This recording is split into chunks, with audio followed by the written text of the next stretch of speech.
ഒരു പാൻ അടുപ്പത്ത് വെച്ച് ചൂടായി വരുമ്പോൾ അതിലേക്ക് വെണ്ടക്കായ അരിഞ്ഞത് ചേർത്ത് കൊടുക്കുക.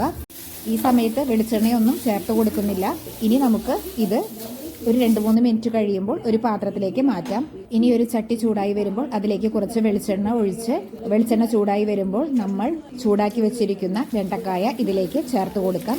ഇനി ഈ വെളിച്ചെണ്ണയിലിട്ട് ഒരു 2-3 മിനിറ്റ് കൂടി ഇത് ഫ്രൈ ചെയ്തെടുക്കാം. ഇനി ഒരു പാൻ അടുപ്പത്ത് വെച്ച് ചൂടായി വരുമ്പോൾ അതിലേക്ക് കുറച്ച് വെളിച്ചെണ്ണ ചേർത്ത് അതിലേക്ക് ചുവന്നുള്ളി, വെളുത്തുള്ളി, ഇഞ്ചി ഇതെല്ലാം ചതച്ചതും കുറച്ച് കറിവേപ്പിലയും ചേർത്ത് കൊടുക്കുക.